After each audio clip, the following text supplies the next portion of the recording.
Hello, I'm Simon. And I'm Jess. From the History of Venice podcast. If you've ever wanted to know more about the unlikely history behind the breathtaking city of Venice, we've got a show for you. Every week or two, we take half an hour to look in depth at some of the great stories that turned these muddy lagoon islands into one of the world's most extraordinary and improbable cities. Join us to find out more about the citizens who defeated Charlemagne's army with baguettes. The merchants who stole the body of one of the Bible's authors and hid him in a big box of pork. The Doge who became so unpopular that people burned the city down just to get rid of him. The crusading detour that brought down the Roman Empire. And the old lady who accidentally defeated an insurrection by dropping a heavy pestle and mortar on someone's head because he was being too noisy. We've also got Top Doge episodes where we choose our favourite Doge from each century. The true life story of the original Casanova. And occasional investigations into the stories behind some of the city's most characteristic art, culture, food and literature. And for extras, we also do occasional side quest episodes on other interesting non-Venetian characters. Check out our series on Rex Factor legend Walter Manny. And his even more brilliant wife, Margaret Marshall. You'll find all these greatest hits and many, many more by searching for History of Venice wherever you get your podcasts. Or following our social media on Instagram, Facebook, and Blue Sky.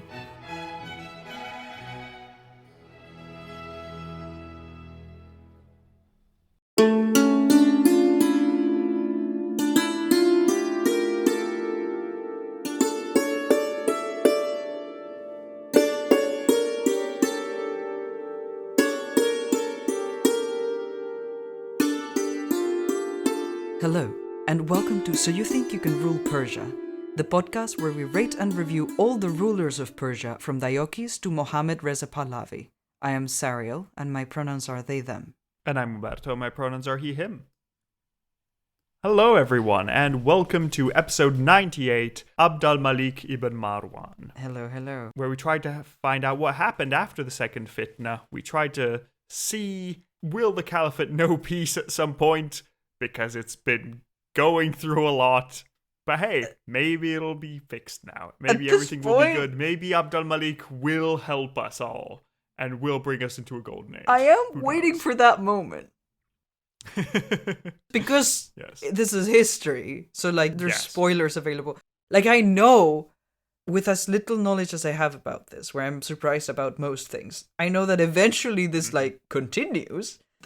We're gonna do an entire season of the Islamic part of the Persian Empire. So I doubt that it's going to fizzle out immediately, but, I am not confident emotionally about it. I mean, it could just transform itself like the Achaemenid Empire through Alexander's Empire and so on. Yeah. But, Also, it's been a little while since we recorded, because the previous episodes were done all more or less together, and then we had a bit of a break. Yes. I'm gonna need a recap. Because that's fair enough. Trying to not make it too boring to our listeners who are binging all these episodes, because, I do that too. But also, with everything that's been going on, and all the issues that we've had, and all the troubles that there's been, and all the murders, and all the violence, and all the random political alliances, I know it's all a mess, but I don't know how. And also in the podcast. Yeah, I know. Thanks. Oof. Yeah, if you wanted to listen to this as your means of escapism, there are better podcasts for that. But, so, I know there's a lot going on, and I know it's a whole mess. I just don't know the specifics of the mess anymore. Yes. So, just to give a broad recap of what's happened recently, well, remember, we went through the Rashidun Caliphs. Those were the companions of Muhammad. That ended poorly with the first fitna, the first great civil war, with Muawiyah winning for the Umayyad Caliphate, becoming caliph, and making it hereditary. Then his son Yazid messed everything up. He killed one of the grandsons of the Prophet. He started this whole civil war, and then he died quickly, leaving an incompetent heir that died after a few weeks. We then shifted our focus to Abdullah ibn al-Zubayr, who was this son of a companion of the Prophet and was trying to bring things sort of away from the old nobility and back to the people who had first fought with the Prophet. Mm-hmm.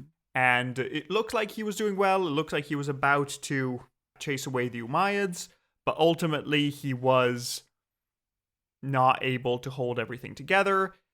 And the new Umayyads, these Marwanids, which as they're going to be the Marwanid Umayyad Caliphate, they managed to retake the whole caliphate, make their hereditary version the standard version of the caliphate. Yep. And, well, Abd al-Malik, who is our protagonist for today, eventually defeated Ibn al-Zubayr, had him killed, and took control of the whole caliphate, at least, at the time of Ibn al-Zubayr's death. And so today we're here to find out, okay, does Abd al-Malik do a good job? Does he manage to consolidate the caliphate, or is the civil war going to continue? How good is he? And also, even if he does succeed, the important question is, how will the succession work? Because we still haven't had a good succession that everybody is happy with. So we need to figure out how to do this properly. All right, so let's begin with Abd al-Malik ibn Marwan's life. So he was born in 646 or 647 from a distant branch of the Umayyad family. This is because the last common ancestor between Abd al-Malik, Muawiyah, and Uthman was Mr. Umayyah himself, who gives the name of the Umayyad family. Mm-hmm. And he was the grandfather of Uthman, the great-grandfather of Muawiyah, and the great-great-grandfather of Abd al-Malik. So they are related, but it's a very broad family tree, essentially. Abd al-Malik was born during the Caliphate of Uthman, but before it had become a dynastic institution, so there was no real suggestion or expectation that he would become caliph one day. So he was born at a time when, yes, his family member was in charge, but everybody was still voting for the caliphate. And then, traumatically, as a boy of 10, our protagonist was witness to the storming of Uthman's house and the murder of the caliph by other Muslims. Mm-hmm. Tough time for a 10-year-old.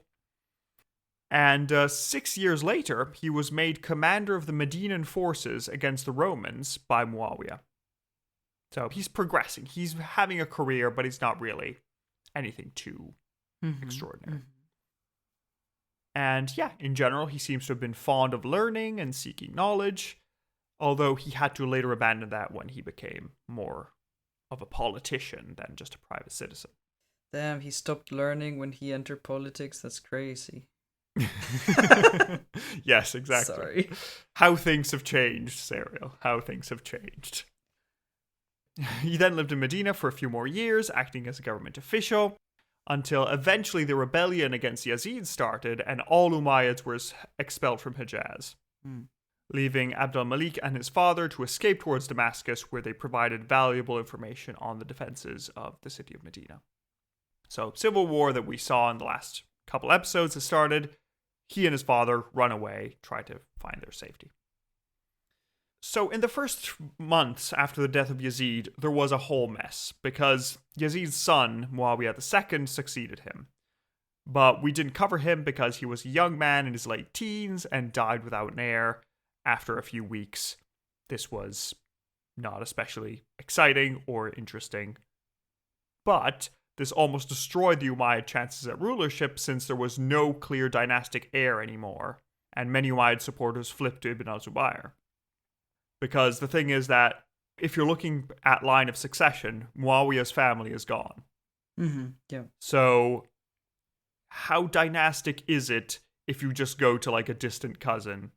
And if the whole point of your thing is that we're doing a dynasty, then takes the what are we even caliphate, doing establishes a dynastic progression, realizes that doesn't have any proper descendants. What do? Yes, exactly. So what's happening? And also the problem with the caliphate as it was established by Muawiyah was that it needed Muawiyah. So it was a caliphate that worked extremely well because he appointed governors he knew and trusted. They all respected him. And so everything worked like a well-oiled machine. But the problem is that now, with no legitimacy in the succession, and less skill in handling all the provinces, everything crumbles down because all the governors are basically independent. So now they're just choosing someone else because, well, the Umayyads clearly don't know who's in charge, so we better follow Ibn al-Zubayr. Everything keeps going so badly. Every time a decision is made, it's like, and that was the worst decision. And this decision had no future. Like, constantly just, oh my god, okay. Everything was all on fire, fine. but maybe somebody's dousing the flames. Who knows? Because the last Umayyad partisans decided, okay, we need to save our family's control over the caliphate. Let's gather together. And you know what? We'll elect somebody in our family as caliph. Because elections are apparently good. We should probably do those. So we just established that it's hereditary, but now we're like, actually, never mind. Yes. I'm losing my mind. Please. Yeah, it's a mess.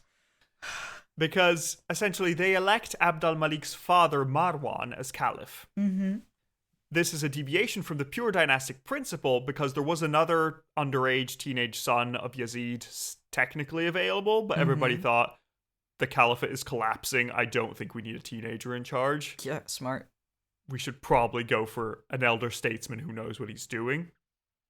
And it is sort of a return to the old traditions of, the Arab tribal tradition of selecting the wisest man in the family to lead it. Yeah. Where Marwan had significant military experience and had been a governor multiple times in the past years. In particular, he distinguished himself under Uthman, so he's doing great. He's doing a great job. It's important. It is sort of funny here that Marwan himself hadn't really planned on being caliph, and according to certain versions, either was going to or already had pledged his allegiance to Ibn al-Zubayr. But when everybody told him, no, please, you need to save us all, he was like, okay, I suppose I can do it if you're really, really keen on it. But, yeah, it's a bit awkward as a situation in general. And in the sources that say that he already gave his allegiance, he is kind of going back on his word, which is never a good look. It also didn't hurt in the immediate moment that Marwan had won a battle against some rebels near Damascus after he was expelled from Medina. So he has shown that he can beat the rebels under certain circumstances, so maybe it'll work out for him. But yeah, Marwan then proved to be a good choice. Surprisingly, turns out electing the best leader is a good option. Wow. We are so surprised. Turns out maybe we should have been doing this all along. Oh, I don't know. It's so much fun to just chaos. Yeah, just go by son-in-laws and, successions. Who knows? But yeah, anyway, Marwan managed to secure control over Syria itself. He used the support of his southern Arabs, these Yamani Arabs, which will be important in the future. We will be talking about them, to defeat the northern Arabs, the Qaisi Arabs, which had established themselves in their respective areas of Syria, although they originally come from other areas. So the Yamani from Yemen and all that area. And yeah, with this home secure, Marwan then managed to take Palestine and Egypt from the Zubayrids in the next year. But unfortunately, he died shortly afterwards, either from a plague or killed in his sleep by a woman whose honor he had verbally insulted.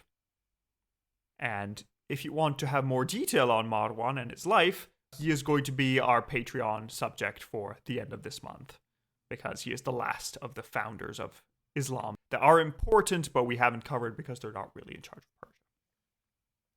And who do you think Marwan chose as his heir?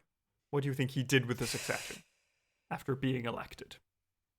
Does he give it back to, the line that was supposed to continue to one of these teenagers who is hopefully no longer a teenager?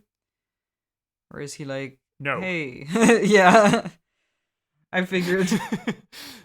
He decides, what would be cool? The principle of dynastic succession, but my dynasty. Yeah. How about my son succeeds? Oh, I got into yes, power? I was elected okay, because I was time the most for my capable, family but, to do the thing. Yes. Yeah, of course. I guess. Although, to be fair, it doesn't mean that the succession was fully automatic, because Marwan had put his son as a regent while he was off on campaign. But in any case, this means that Abd al-Malik, our protagonist for today, became pretender to the caliphate in the spring of 685. So his father only rules for a couple years. And then now, okay, Abd al-Malik, he has Egypt, he has Palestine, he has Syria, he has basically half the caliphate. Okay. What he has to do now is retake the rest of it. Take Mecca, take Medina, take Iraq, take Iran, and become a subject of this podcast. Right, because that's happening. As unlikely as it seems. As unlikely as it seems. We are talking about him in this episode, so I guess. Yeah, they were left with basically Damascus at the nadir of everything.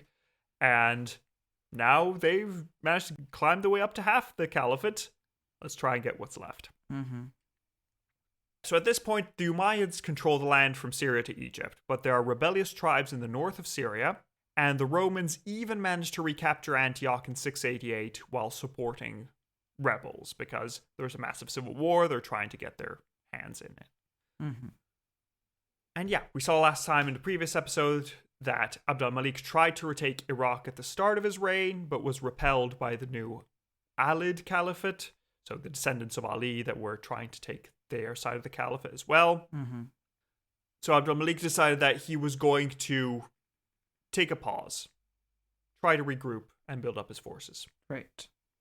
So while Ibn al-Zubayr was fighting the Alids and the Kharijites, Abd al-Malik managed to conclude a 10-year truce with the Romans, where they would take a rebellious tribe back with them.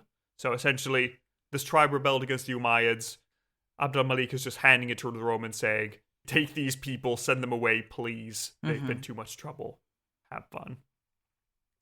And the Umayyads would also pay a tribute of 1,000 gold pieces and a horse and a slave for every day.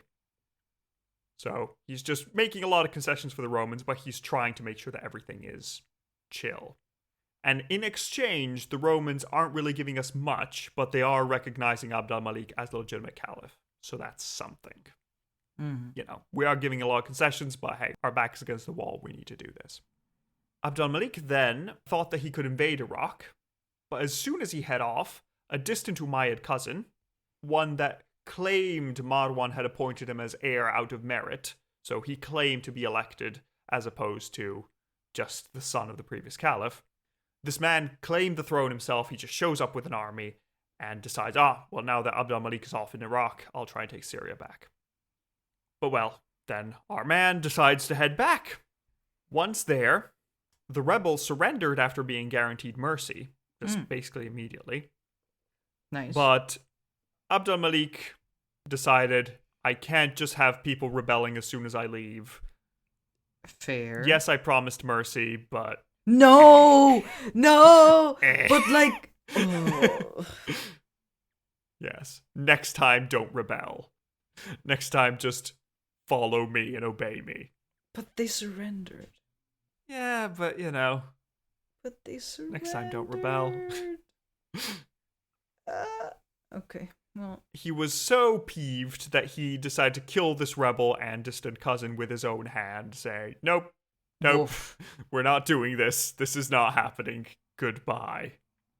And according to one source, Abd al-Malik put a silver collar around the rebel's neck, led him around like an animal, then got on his chest to cut his head off, which he threw into the crowd of the rebels' gathered supporters, and he then had a nap.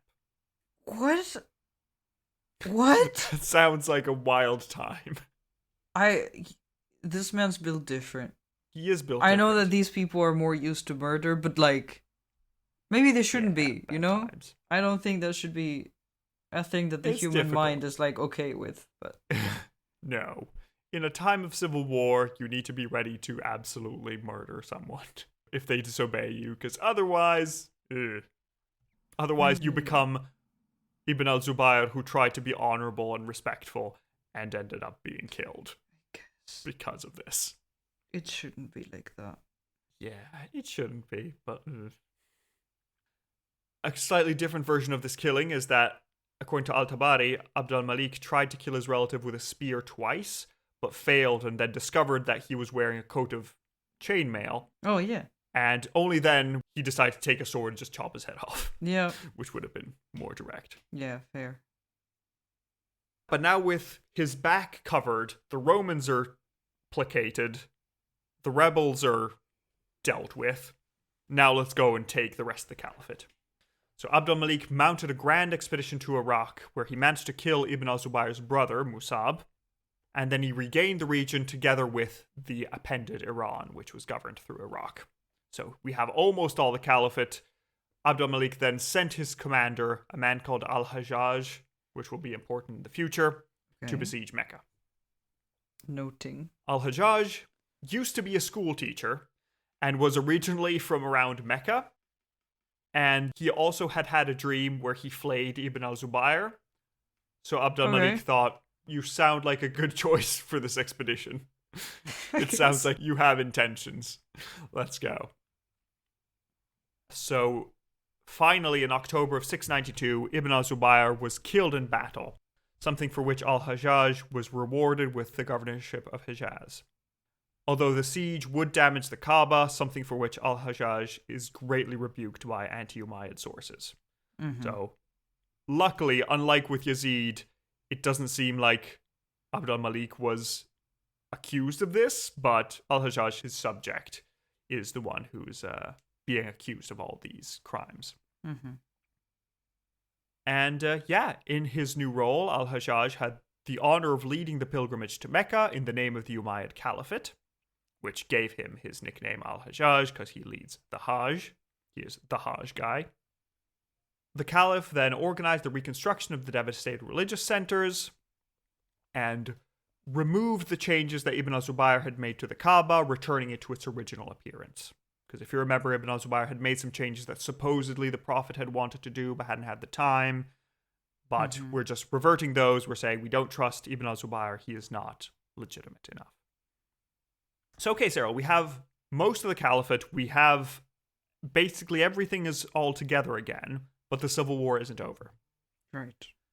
Because there are plenty of Kharijites milling around between Iraq and parts of Iran.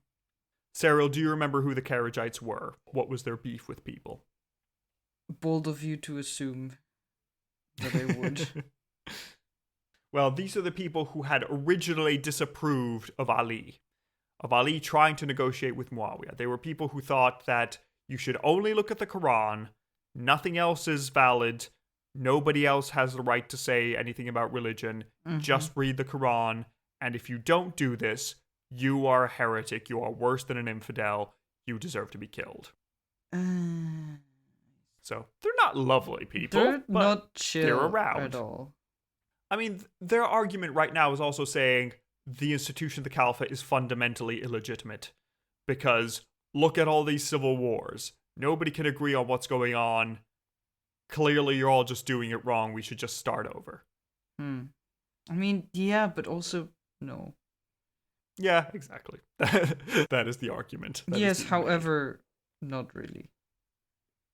Well, these had some control of Iraq and parts of Iran.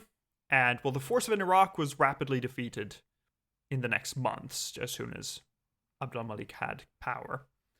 But the one in Iran was a tougher nut to crack, and after 2 years there was still no success. So to push this war forward, Abd al-Malik appointed his faithful lieutenant al-Hajjaj as governor of Kufa, and consequently a lot of Iran. And with his support, they managed to retake most Kharijite strongholds. There was one last Kharijite attack, and this one managed to retake over the countryside of Kufa and the city of al-Madain. Al-Madain literally means the cities, which is what the Arabs called the Old Ctesiphon and its annexes such as Seleucia, Khosrow's Better Antioch, and so on. Because essentially, these still exist, but it's like a combination of cities that just make one place. But yeah, so essentially, there's problems, we're still in trouble, but the soldiers of Kufa were unable to defeat this uprising, so al-Hajjaj brought in 4,000 Syrian troops, with which he managed to fully defeat the remaining Kharijites and bring peace at last to the Caliphate. So the civil war is over. We've managed to reconquer everything, in large part thanks to al-Hajjaj, who is now gaining a lot of power.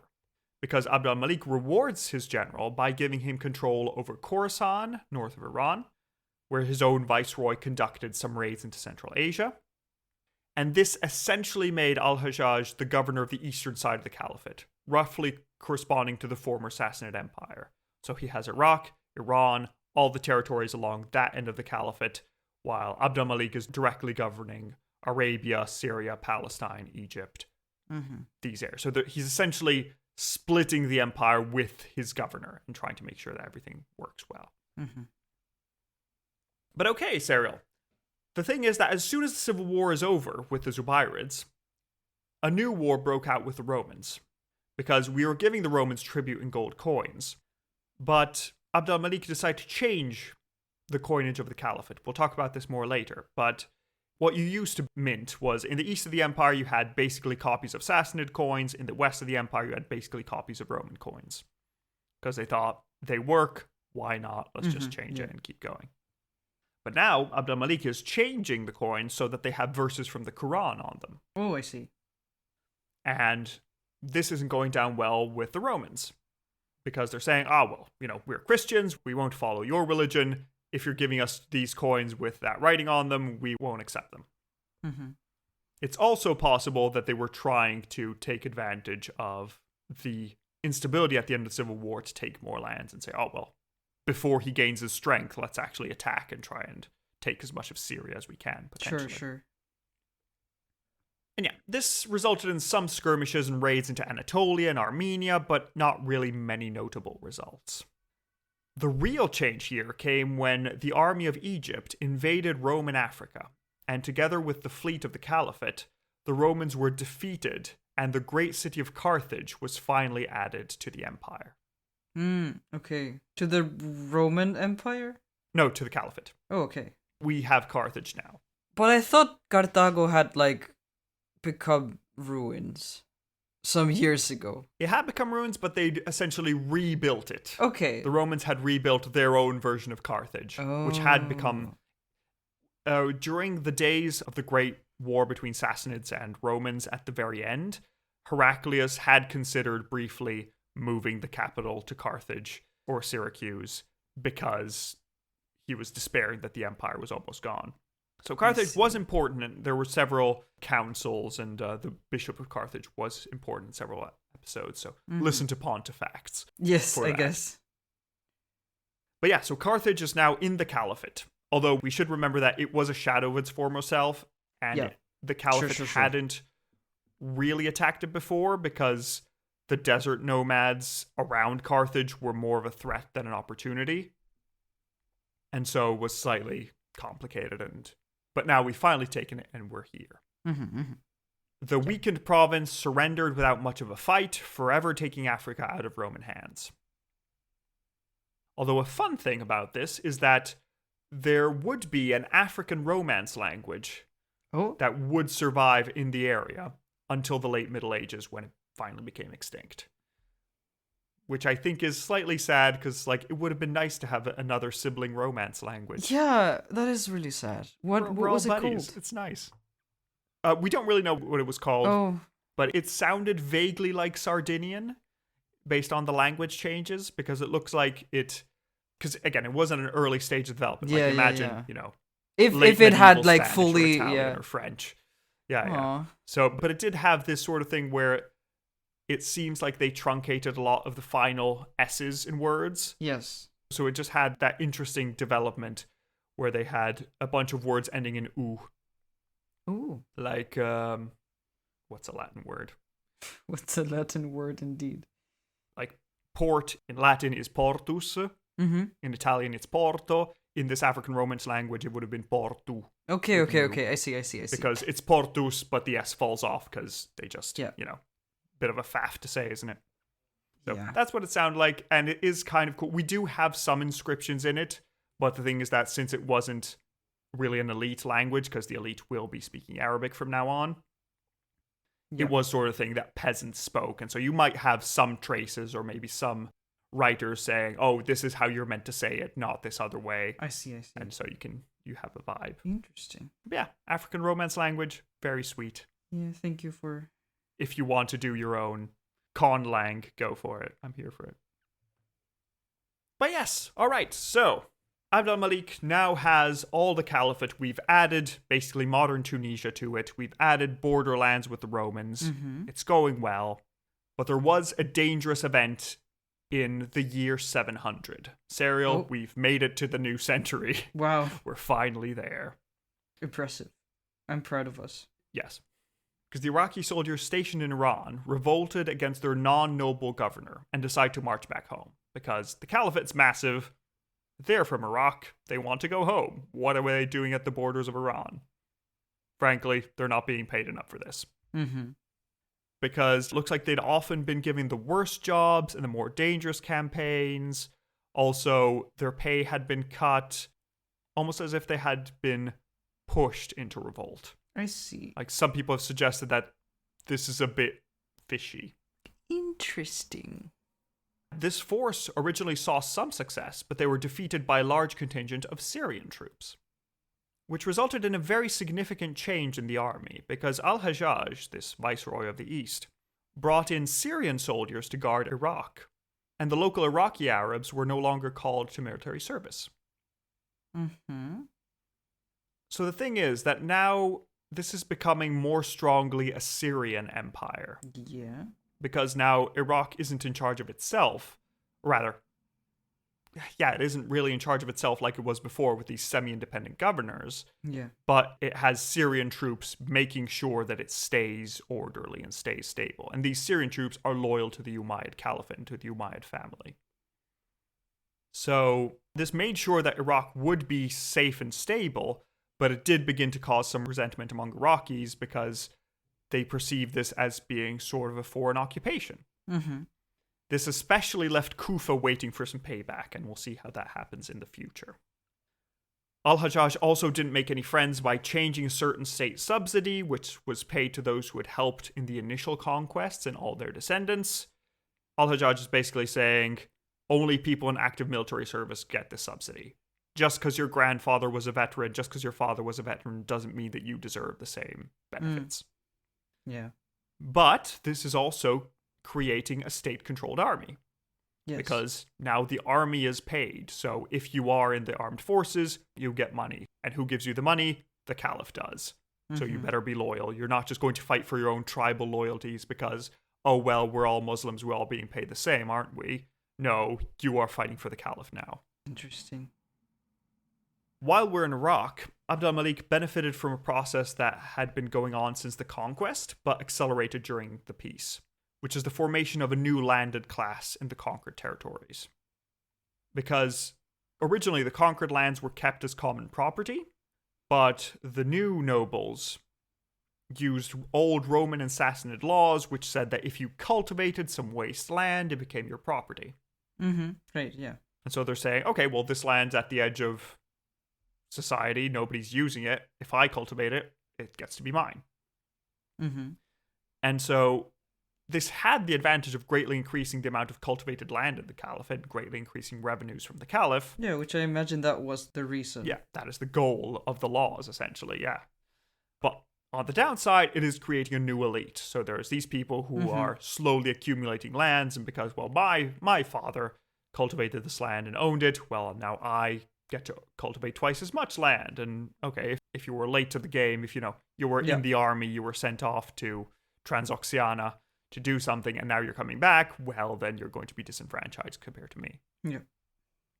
In any case, to avoid more rebellions, this process was encouraged away from Kufa and any anti-Umayyad centers of power to make sure that the rebellious elites fell behind the pro-Umayyad ones. So he's just tweaking the law, saying, yes, this law is valid if you live near Basra, but if you're in Kufa, it's not great. We don't really know. I'd rather you don't.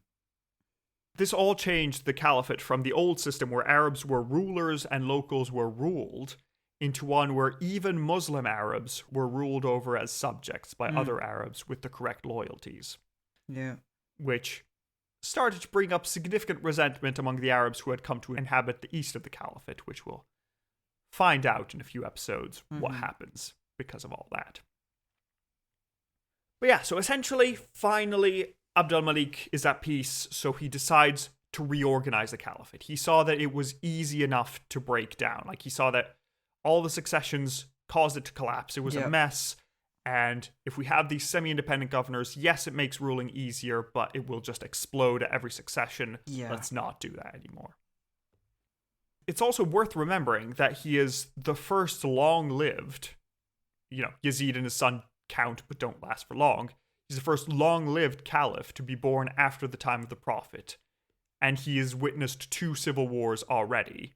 Yep. Not to mention Uthman's murder personally when he was 10 years old. Yeah. So this is a man who has anxiety over the caliphate's stability. That makes sense. He needs to be fine. So, much like Darius emerging from reconquering the empire after an unstable succession, he decides that it's time to centralize the caliphate and make sure that it's governed by a strong, unified state, making sure that everything is in order. Okay, sure. He starts by replacing Greek and Persian as administrative languages with Arabic, because they've still been using the old laws. He's saying, you know what, it's been 50 years since the caliphate has conquered these lands. We can all just learn Arabic now. It's fine. Yeah. He also organizes all the different tax systems from the 2 basically separate halves of the empire into one organic force. And incidentally, this is also when our boy Sarjun ibn Mansur, the former secretary of Muawiyah, who had been in charge of Syria for a long while, he is fired from his job as secretary to the caliph. Because, well, he represents this old administration. We're now reorganizing things. I guess. But he was doing so well. Nothing lasts forever. His son will be a saint, and his adoptive son will also be a saint. Oh, wow. So he's still doing fine, I suppose. It's a good family. I love them. Some respect, some recognition, I guess. A little bit. Exactly. But this transition to Arabic doesn't mean that the local languages were fully banned, because several documents from local consumption were not written in Arabic so the local people could read them. Because, well, if you're just a random peasant in Egypt, you're not going to know Arabic, you're going to know Coptic. And so you're going to have the document that certifies the purchase of a sheep in the language you can understand and you can use with others. But the thing is that the closer a matter gets to the caliph, and the closer it gets to an urban core of the empire, the more Arabic it's going to be. So it's slowly transitioning in that direction. We can also see an attempt at Arabizing the empire by replacing the old Roman and Sassanid style coins I mentioned with a common coinage with Quranic text on them. Right, yeah. And there was also one attempt to depict the caliph on gold coins, which is the first portrait of any Muslim ever. Oh. So this will be the portrait you get of al-Malik, because it's the first time they're saying, maybe we should draw people? Give it a go. See what happens. Interesting. These coins were made gold in the West and called dinars. Okay, yeah. I know these coins. And they were silver in the East and called dirhams from drachma. Drachma. From the Greek. Yeah. So that's the coin. So we have this slight variation. And, many countries in the modern day still use dinars and dirhams. Yeah. Also, on the topic of money, taxes were no longer handled and kept by individual governors, as we saw during Muawiyah's reign, but they were sent directly to Damascus, where the caliph would decide how to administer them. So all the money is pooled in Damascus, and then the caliph says, okay, you get this money for this, you get this money for this, and so on. I see. Other benefits of this reform of the coinage were to help with the professionalization of the army and allow for uniform payment of soldiers across the caliphate. So you don't have to worry about what coin you're going to be getting, where it's going to be. We all have the same coins. They're all there. We've dealt with it. It's also notable that al-Malik decided to use family members in government a lot more than Muawiyah by assigning key governorship to trusted family members, only moving to others, like al-Hajjaj in particular, when his relatives weren't good enough. I see. So the advantage here was that there would not be another succession crisis like the Second Fitna, because we mostly have Umayyads in charge. But also it meant that conflict would begin to brew within the family itself, as the Yamani and Qaisi interest groups began sponsoring different Umayyads to champion their interests. As it happens. Yeah, I mentioned these groups. These are the southern and northern Arabs living in Syria. Mm-hmm. And they're going to be sponsoring different Umayyads for the caliphate for their interest. They're essentially forming political parties in a way. Yep. This conflict between tribal groups followed raids and counter-raids and a cycle of constant revenge, and Abd al-Malik tried his best to keep them under control through threats or paying blood money for what one group had caused the other. So he's saying, please, everybody calm down. We went through a massive civil war. We don't have time or energy for all this. I guess some people do have the energy. I don't know. Abd al-Malik then also tried to reform the army by taking it from mainly a tribal endeavor, with chiefs leading their tribesmen, into a more professional body with career soldiers and appointed officers who were paid by the state and expected to be loyal to the caliph. There seems to still have been a difference in how people were paid, because Arabs were paid more than non-Arab Muslims, and newcomers were paid less than veterans. Okay, yeah. That makes sense. Yeah, and the soldiers were paid with an amount of money that was enough to pay for their own military equipment, including horses. Okay. However, as I mentioned before, one of the problems with this army was that it was mainly composed of Syrians, which caused resentments among other peoples, and also the size of the empire engendered some displeasure among soldiers who were sent to the furthest frontiers and would rebel on occasion. Yeah, that's... So the thing is that, if I'm from Damascus and I'm being sent to Tunisia or Uzbekistan, I'm not going to see my family very often. Yeah. So there were some rebellions by people saying, hey, we would like to go home, please. This is that is fair. A bit much. Like, yep. So you couldn't, because I was going to say people were mad that most of the army was Syrian. Couldn't people volunteer? Like, it's hard to get in the army. Okay. Interesting. Yeah, that's right. Because the thing is that the Iraqis, these Iraqi soldiers rebelled a few years before. Yeah. And al-Hajjaj put them down with Syrian troops and said, okay, well, now nobody else, only Syrians are in the army. I see. Now. Yeah, that's fair. And that's why there's the suspicion that this rebellion was triggered by the caliphate or al-Hajjaj, perhaps. Because he wanted to do that. Or he wanted an excuse. Because, maybe he wanted to just have more control, and he saw that the Iraqis were rebellious and they had issues. And so he thought, you know what? No, we're not giving them any weapons. Only Syrians. I see. But also, to support the administration of the caliphate, Abd al-Malik created a grand postal system, much like the one Darius had instituted, with the purpose of communicating between the edges of the empire and espionage in case of rebellions. Because we're getting to the edges of what this empire can be. Because it's going to take you at least 2 to 3 weeks for a horse messenger going fast to get from the edge of the empire to the capital. We're starting to run into the issues that Alexander had, where it's too big and you still have to manage it. So like how do you avoid it just collapsing immediately? Yeah, it's a whole thing. So we're just trying to improve communication as much as possible. And then, Serial, Abd al-Malik decided to create something especially enduring, because he constructed the Dome of the Rock in Jerusalem, on the site where the Prophet Muhammad ascended heaven from Iraq to receive instructions directly from God. Although this may have been a previous site of worship before its identification as a site important to the Prophet, as some believe it also to be the rock where Abraham went to sacrifice his son Isaac. I see. Now, Serial, have you heard of the Dome of the Rock before? Do you know what it looks like? I don't think I have, no. Have I? I don't...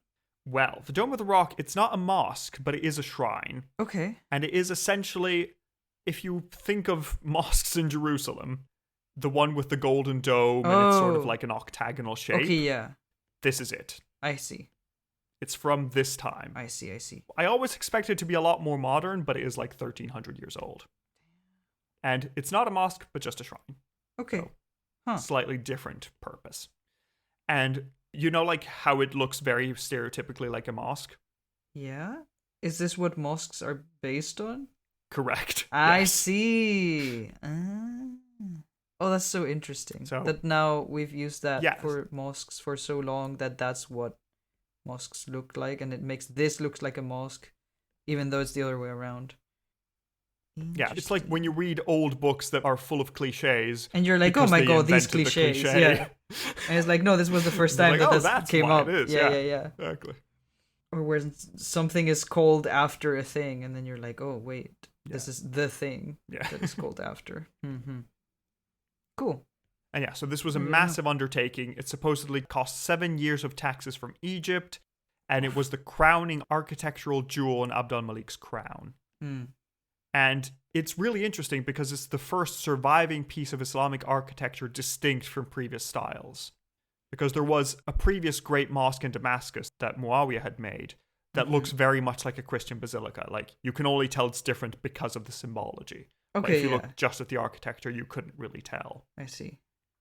It looks like the origin of this new design may have been the appearance of Christian churches and martyriums in Palestine at the time, which was just made bigger and more grandiose and more glorious all around. It's also interesting, though disputed, that some scholars believe that this construction, which was started back when Ibn al-Zubayr was renovating the Kaaba, was intended to replace Mecca with Jerusalem as the center of Muslim worship. Interesting. So it may have been that Abd al-Malik saw the civil war and thought, oh, well, if we just permanently split the caliphate, I want my version of Mecca. Yeah. And I'll make it in Jerusalem. Yeah, but again, it is disputed. It's not really clear what's going on. Like, it's a plausible explanation, I guess. But we have that one of the main problems that we had to deal with was, what is the caliphate? What is a caliph? What does this mean? Yeah. Explain. Like, we've been fighting over this. Who is a caliph? Is a caliph just a king? Is he basically a prophet, but just under the prophet? Who is he? Who is this person? Are we, like, keeping the religious power or just yeah, basically every caliph so far has defined their own caliphate in a way, but we don't really have that case. So Abd al-Malik casts himself as God's shadow on earth, and as such he is meant to shelter and nurture the Muslim community. So he's saying, God's off doing important God things, I'm here while God's away. Okay, good, basically taking care of things. That's bold. That's a bold claim. And it gets even bolder when you think about something that al-Hajjaj said. Although he is very much disliked by later sources for a siege of Mecca, so this may be slander. He said that those who circumambulate the tomb of the Prophet, as is done with the Kaaba and was semi-heretical for the tomb at this time, where it's like, are we meant to do this for the Kaaba or not? He said that the people who do this for the Prophet should instead do it for Abd al-Malik's palace. Oof. So, again, we're not sure if he's saying you should worship the Caliph as a living god, but it's certainly a powerful statement of the Caliph's position. Isn't that very as God's heretical? representative. I'm like, isn't that problematic? Yes, but is it heretical if you're in charge of the religion? I see your point. Again, complicated argument where it's like, again, can the Caliph do this? Is it heretical if the we Pope haven't had said that so? many. I see, yeah. Yeah, exactly. By definition, in Catholicism, no, it's not. Interesting. So, yeah. The Quran itself was also changed, traditionally by al-Hajjaj, where he changed Uthman's Quran by adding punctuation marks for the vowels to avoid any misunderstandings. Because the thing is that in normal Arabic... Yeah, it was the vowels that was leaving things up for interpretation. Yeah. For sure, that was the issue. Because one of the problems is that the way Arabic works is that the roots of the word are the consonants. And the vowels change things. Like I don't know if I've said this before, but... I get it. For example, I am aware of this. Kitab is book, Katib is writer, Kutbah is library. Which one is That's how it works. I get it, but also, like, it's so funny that it's like, let's make sure there's no misunderstanding on the holy book that it's, written down, and so everyone who reads it can interpret it however. So we just want to make sure it's as clear as possible. Yeah. I guess an attempt in normal was Arabic, made. you don't need this. Like, if you're texting, you're probably not going to have these because you get it from context clues. But more precision is needed for the Quran. Okay. You want to make sure you don't have any accidents. Yeah, okay. However, this angered the already angry people of Kufa who were used to a different reading tradition, and they were being excluded now. I'm not surprised. This in general falls in line with a series of theological letters from or attributed to Abd al-Malik, where he sent to several important religious authorities, letters where he debates important issues such as predestination, such as, if God knows everything, do we have free will? Like, does God know all the sins I'm going to commit? And if he does know them, then am I just going to commit them anyway? How does that work? Or why would, disputes. Yeah. Interesting. That's, Yeah. oof. Okay, yeah, just light topics, easy things that's right. for a random Tuesday. Yeah. But in general, it also does look like Abd al-Malik is cracking down on religions of subject people by generally limiting the public display of crosses on public buildings and coinage. And he also made it very clear in an inscription inside the Dome of the Rock that Jesus was only a prophet, not God, and also that God is only one, not a trinity. There's a single God. Having a trinity is polytheism. So let's not do that. I see. Also, just to give a general picture of what Abd al-Malik was like as a person, we have a scene from al-Masudi, where in it a suppliant asks for a boon of the Caliph, who then says that he will grant it on these conditions. That the suppliant leave aside flattery, because Abd al-Malik knows himself better than anyone else, attacks on others, because the Caliph wouldn't listen to those, and lies, because a liar doesn't deserve any consideration. So that's what he said. Fair. I mean, I also don't want to be lied to. So. Yeah, exactly. But Serial, there is one problem we haven't faced yet. Can you think of what it is? Another one? He's tried to reorganize everything. There's one last thing we haven't discussed. Did we figure out succession yet? That's exactly what we're missing. Every time, why leave it for the end? Guys, I swear. Please. Please, I'm begging you.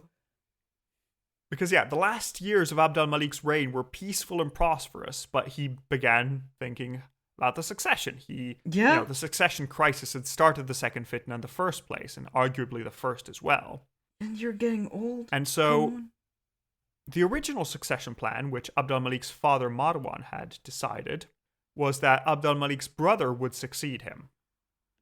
But with the passing of time, Abd al-Malik wanted his own sons to succeed. Yeah, of course. As one does. His eldest son was a man called al-Walid, and we have a story of Abd al-Malik worrying about who should succeed him, and when asked about al-Walid, he said that his Arabic grammar wasn't good enough, so he wasn't sure if he could be caliph. Oh my god. Oh, imagine your parent is like, yeah, I considered you for the throne, but you couldn't write well enough. All of those times when I told you to practice your grammar, you did it, and actually... Yes. Al-Walid apparently heard of this, and then took a bunch of lessons, but he just misunderstood them all, and he became worse than before. No, which what? made Abd al-Malik despair of his situation. No! Wait, that's terrible. Al-Walid is trying, man. He's doing his best. No, that's so sad. What? No. Yeah. Damn. How do you misunderstand every lesson? What teacher? Anyway. He's trying best, yeah. Bad times. But on the succession, there was a serious risk of fracture because Al-Walid was there. He had a brother called Suleiman. And the brother of Abd al-Malik, who was meant to succeed him, according to the original will of his father, had governed Egypt for 20 years.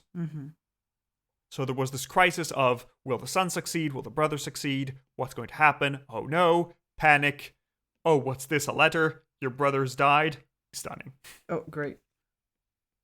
This was convenient because Abd al-Malik died 5 months after his brother. So, if they'd flipped this, that would have been a bad time.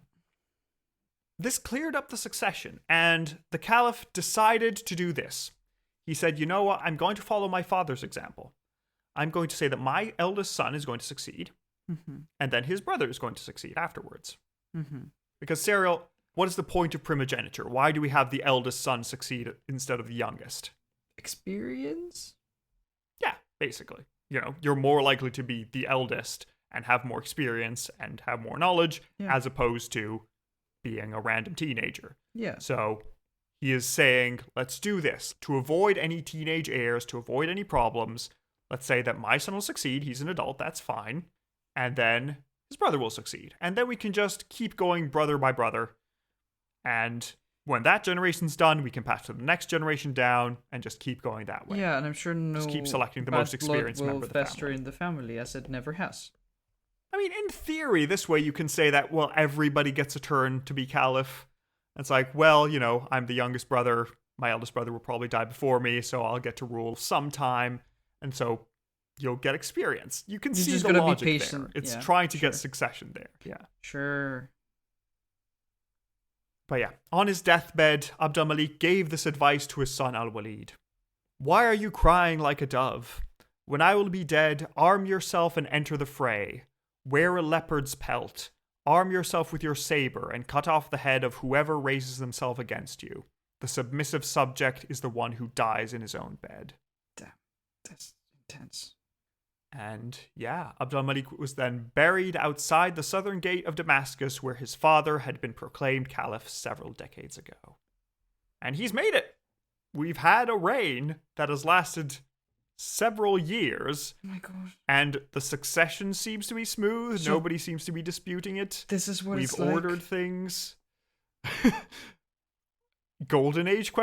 Will Al-Walid mess everything Well, up? we got a lot We'll of find things out figured next out, time. which, Yeah, exactly. We've sorted a bunch of things out, so that's pretty good. good start. So what did you think of Abd al-Malik ibn Marwan, Sarah? Finally, someone competent.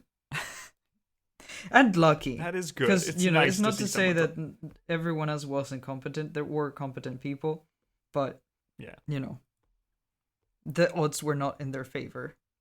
I see a lot of Darius in him, Yes. where it's just like, he is ruthless. He will just Yeah, kill I did a not guy like for that. rebelling, Yep. even though That was promising, messed up. peace. But hey, the Empire's stable now. But guess who stabilized everything and organized everything? Yeah, exactly. He did it. It worked out. But yeah, so I feel like it is a similar vibe. I like the twins. Slightly less schemy. He's not rewriting history or anything, or at least that we know of. Maybe he did it so well that we still don't know. But yeah, so there we go. Hopefully the Caliphate will remain stable. We'll find out next time what Al-Walid will do with this stable and prosperous empire. How will it work out? How will Abd al-Malik's heirs succeed? Will his succession plan actually work? Like, will his heirs actually agree that this is what we're meant to do? Yeah. We'll find out. All right, Cyril. So are you ready to rate this man and see how he did? Yeah, let's do it. Our first category is final moments. How interesting was his death? Not Dying the most- peacefully after yeah. a long, successful Not the reign. most Yeah. interesting. Like, interesting in the sense of we haven't had that often, but, like, it's nothing Yeah, wild. he's only the third caliph to die a natural death. Yeah, so, Die like, of old age, let's say. to me, that's one point, because that's, like, the interesting part about it. But, like, the death That's what itself, we gave to Muawiyah yeah, as well. like, Yeah, whatever. yeah. I mean, I not to feel like 1 downplay point his each death, is a but good, shout. we've had more interesting, gruesome, or otherwise storytelling-filled deaths. Yeah, this is just very calm, very relaxing, good times. So you sticking with a 1 then? Yeah. Okay, so with a 1 and a 1, he gets a 1 out of 10 for final moments. Our next category is battle hardness. How good was he at war and fighting? Well, he was reasonably good at it. I mean, he helped reconquer the caliphate. I mean, he led armies in person, unlike Ibn al-Zubayr. Mm-hmm. He made a whole speech, we heard last episode, that Ibn al-Zubayr is just hiding away in Mecca or Medina, while Abd al-Malik is actually leading the armies and taking control of the caliphate. Mm-hmm. So he manages to do a good job. He starts by trying to invade Iraq. Then his cousin rebels. He goes, defeats his cousin, executes him savagely. Then later he goes to Iraq, manages to defeat Ibn al-Zubayr's brother, conquers it, stabilizes the empire. And that's as much fighting as he does personally. So it's quite good, but nothing incredible. A lot of the rest of the fighting is done by al-Hajjaj. Mm-hmm. Al-Hajjaj is the one who conquers Mecca and Medina. He is the one who basically retakes Iraq and Iran after the Kharijite revolts. He suppresses a bunch of revolts, makes sure it works well. As for the Caliphate, he also does conquer Roman Africa. Yeah. And fights the Romans a little bit. Nothing too consequential on the Anatolian front, but still holds them at bay. Regains some lands. Regains Antioch, at least. Mm-hmm. So, broadly, I say he's quite good. I'm getting a very Justinian and Belisarius thing between him and Al-Hajjaj, because Al-Hajjaj basically just controls half the empire, but he's trusted, he doesn't rebel, he does a great job. Yep. So, yeah, brilliant. Let's go for it. Good team up. Yeah, exactly. And yeah, I think this is quite good. It's nothing terrifyingly impressive. We don't get any tales of personal valor, but he wins wars, he manages to reconquer the Caliphate. He stabilizes things, conquers new lands. Broadly a good stroke. I'm thinking of a 6 or a 7 we gave Muawiyah a 6 for essentially winning the first fitna, fighting a bit in his early life, fighting against the Romans, taking a few lands. I think it has to feel be like a 7. This is slightly this is more impressive. Yeah. So I think, I'm happy with a 7. Are you matching as well? Yes. Okay. So with a 7 and a 7, he gets 14 out of 20 for battle hardness. Our next category is scheminess. How good is he at plots and manipulations? Well, depends. So we don't really have too many schemes. The one is the potential triggering of the rebellion, where it's like he deliberately did this so that Syrians could gain more control. Depends if you believe that he would do this. That's an option. And then otherwise, you could maybe say that he's hiding behind Al-Hajjaj a bit, because Al-Hajjaj gets all the blame for attacking the Kaaba and doing a bunch of damage to the city, but al-Malik is shielded from that. You then have the potential, it depends how much you want to put in for the exclusion of the Iraqis from the Caliphate. Because they're now being separated, so through the Quran, through that reading, through a bunch of different elements, they're just being slowly sidelined. Also, the scheminess of making special zoning laws, so people that dislike him, they don't get as many privileges as people who do like him, but just because they live in that area, not because of any personal reasons. These aren't personal laws. These are just because surely this area needs different laws, so that's how we're going. So I think it's worth something, not massively schemy. I think I'm wondering between a 1 and a 2. I'm trying to think of if I think that the rebellion was actually triggered on purpose or not. Fair. Yeah, because otherwise we haven't had that much scheminess. No. I feel like I believe it enough to give him a 2. Interesting. What are your thoughts? I don't know if I'm convinced about the rebellion. Like, I could see it, but I could also see it just being a thing that happens. Yeah, I mean, it could just happen, yes. No. So I don't think I'm convinced. I will go for 1 less. Yeah, just go for 1? Yep. Okay. So with a 2 and a 1, he gets a 3 out of 20 for scheminess. Our next category is shock factor. How shocking was this man? So the main shocking thing that we talked about is the murder of his cousin. So he offered his cousin mercy and said, yes, surrender, give up and I will give you mercy. And then he personally just cut this man's head off and threw it in the crowd and potentially had a nap afterwards. Yeah, that's... No. Which feels pretty cold. Like, I don't nap after murdering people. No. That's not my style. Yeah. You have to have a full mental breakdown and consider your morality and, like, torture yourself about it. Like a good murderer. Yeah, he's like just a gone responsible, like, nope, head gone moral off. murderer. Let's go home. So he does that. That's pretty intense. He does start to exclude people from the caliphate. So all Arabs are equal, but some Arabs are more equal than others. Yeah. Then, I mean, it is slightly shocking if you believe that he was trying to replace Mecca with Jerusalem. Again, this is very disputed among scholars. Some believe it, some think it's ridiculous. make up your own mind.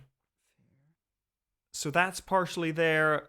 Then another thing that's slightly shocking is that he doesn't go against his father's succession plans, but he was close. He only doesn't do that because his brother died before him. True. And it's like, maybe if his brother had still been alive, he would have just said, no, screw you, my sons are still ruling this. Yeah. So we don't know. Bit iffy. And I feel like that's most of it. Can't think of much else.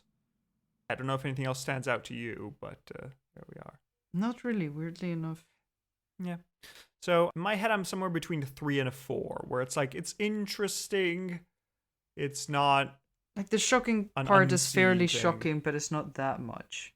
Yeah, I think I'm going to go for a 4. I think that's my status. I don't think it deserves that much more, but it's interesting enough.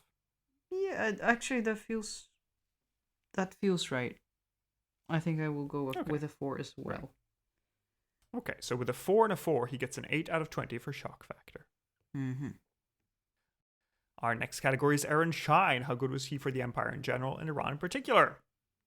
Okay, let's look at the Iranian side. On the side of Iran, he wages war and regains it for the Empire because the Kharijites were there.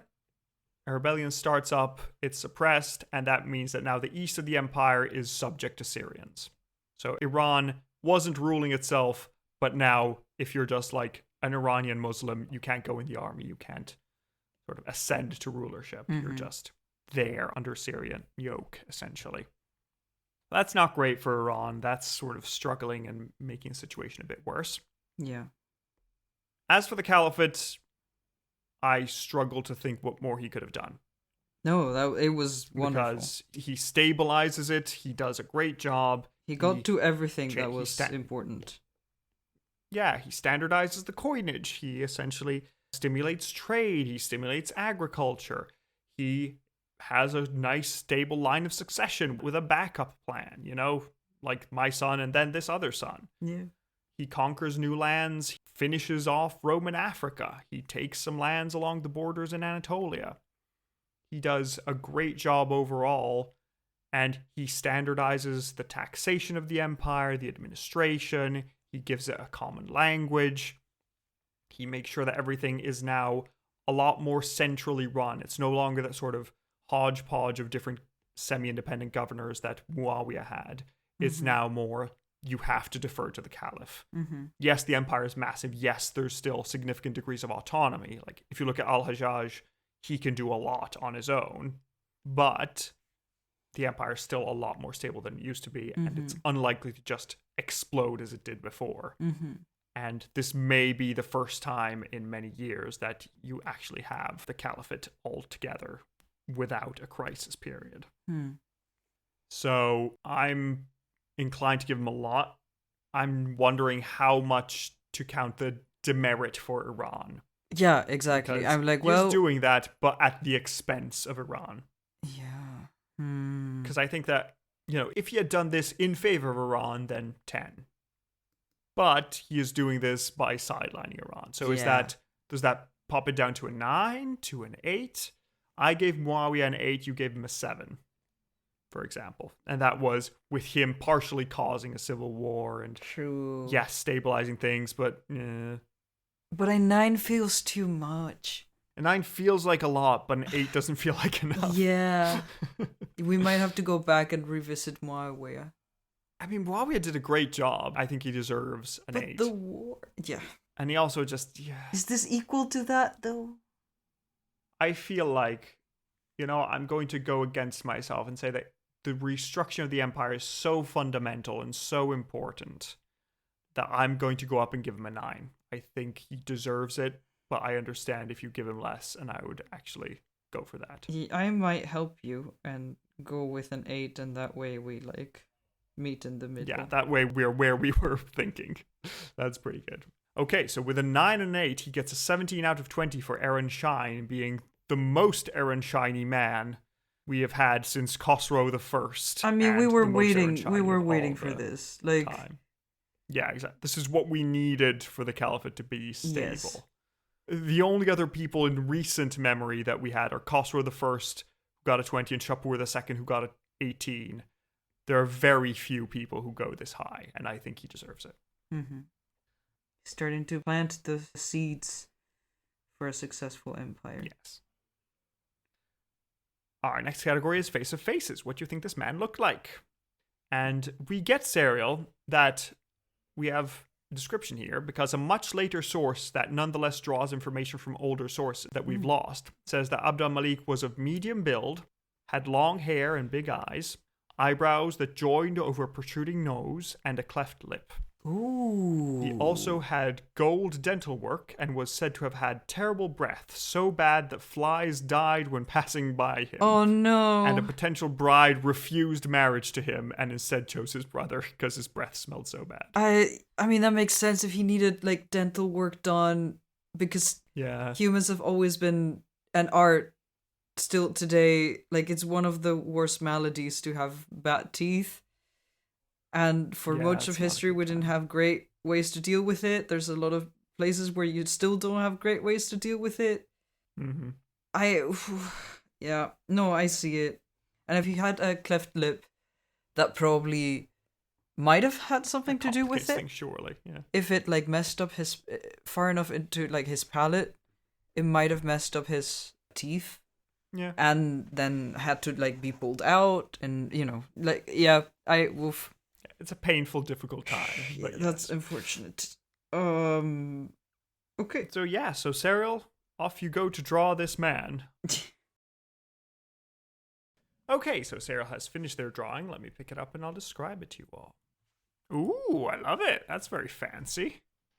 So, what we have here, listeners, is a very handsome man. That's what I would say. I think I should have made him look like more unhinged, I guess. Like a bit more evil, maybe. Handsome people can be unhinged. They often are. I think he looks serious enough, at least. Yeah, I feel like it's good. So we have this man, it's in a nice grayscale view of him, with a light coming over from his left, and he has this long, flowing, intense mass of hair along, you see long hair? Along you his said sides. It is long. I'm saying it's very good. It's great long hair. He has these big eyes. They're just staring into your soul, just trying to figure out if you're going to betray him or not. Nice bushy eyebrows, a beard. You can tell there's a bit of the cleft lip there.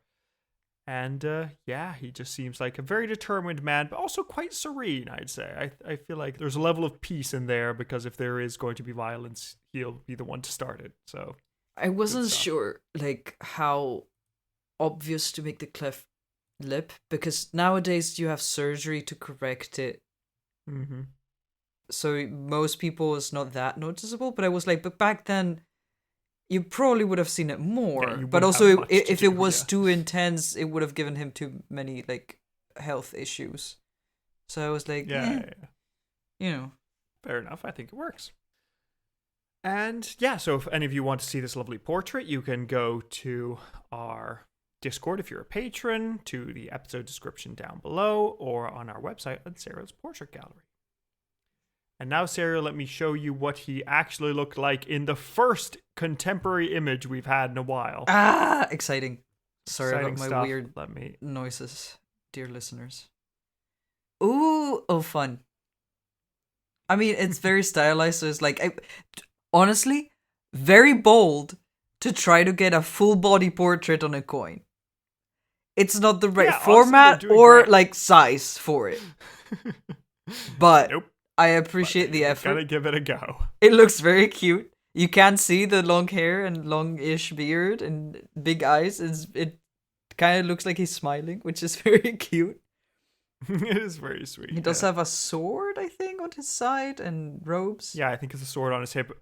I mean, the sword on his hip is very deliberate because it's saying, I will mess you up if you try to rebel. Like, it's funny to me that it looks like he has a very silly expression, but this is the guy who will murder you after having promised mercy. So, and then take a nap. Exactly. Yeah, because naps aren't good. So, there we go. It's a very cute little stylized man. I like the folds in the robes. They're very good. Yeah. And you have some just Quranic verses all around the rim. On the so how would you rate this, Serial? Well, I'm really happy that it's contemporary. That's finally for a long time. I'm here for it. However, it is a coin, which it's It not is the also most. the first portrait of any Muslim person. Yes, I guess that gives it extra points for like the significance cool. of it. Yeah. But it is a coin that, like, unfortunately, they don't Fine. offer that much detail. They're very stylized, which, don't get me wrong, I like stylization, but it's not the most riveting. No. I'm going on a 5, where it's like it's good as coins go, but otherwise I'm not terribly impressed. Okay, so 1 point because it's contemporary, 1 point because it's the first depiction of a Muslim person, 1 point because it is very bold that they went for a full body portrait. I don't see a reason to give it another point. Maybe. Okay, fair enough. You can stay with it. So you're staying with 4? I think so. Okay, fair enough. All right, in that case, with a 5 and a 4, he gets a 2.3 out of 5 for Face of Faces. Like 3 felt too little, but I can't really justify more. So